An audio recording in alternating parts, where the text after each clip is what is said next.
We discovered his remains yesterday on Abdul's 4th birthday.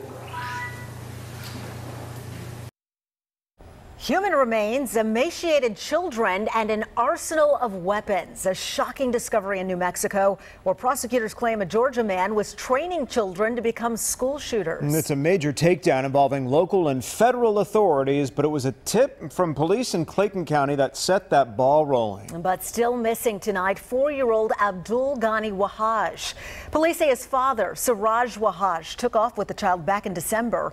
Investigators arrested the 39-year-old at that New Mexico compound, but there is still no sign of his son. Fox 5's Portia Bruner joining us live in Clayton County tonight. Portia, new court documents paint a chilling picture.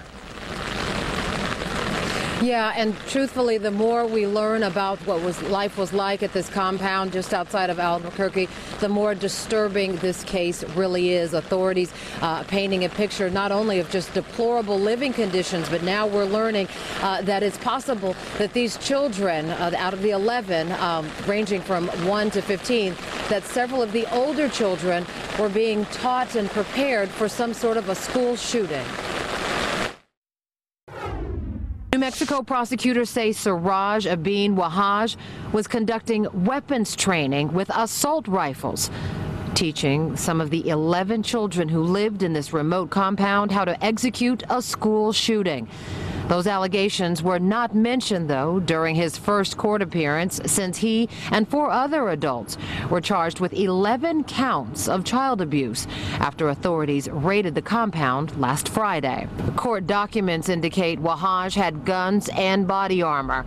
FBI agents say aerial surveillance revealed a shooting range on one side of the property that's surrounded by tires. Authorities say the children and 3 women identified as their mothers lived in deplorable conditions here outside of Albuquerque for at least 2 months. An occupant of the compound or somebody with great knowledge of the compound sent a message saying basically that we are starving and the children are starving. Clayton County police have been looking for little Abdul Ghani Wahhaj since his mother reported him missing in December. She said Wahhaj picked up their son, who was 3 at the time, from her extended stay motel here in Jonesboro, and said he wanted to take the boy to a park and perform an exorcism. She says she hasn't seen her son since. There's no word yet if the remains of a child found during the raid are that of the missing little boy. We're hoping that the body that was found on the compound is not the missing child that we have here in Clayton County. We're waiting on medical reports, a medical exam from the medical examiner out there. So it is worth noting that out of the 11 children who were taken into state custody Friday during this raid, authorities say none of those children match the description of a little Wahhaj, a little boy with a brain disorder that also caused him to have a limp. But FBI authorities say that during their aerial surveillance of this compound, they did see a small child who was walking with a limp. We'll look into a little bit more of that angle of the story coming up tonight on The Edge. Reporting live at Clayton Police Headquarters, Portia Bruner, Fox 5 News. All right, thanks so much, Portia. We want to take a closer look now at the timeline of this case. Clayton County Police launched a missing persons investigation on December 1st of last year. Now, according to authorities, Wahhaj and his son were spotted 12 days later in Alabama.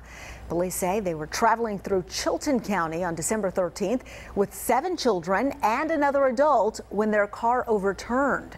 Wahhaj told the trooper that the group was heading to New Mexico to go camping.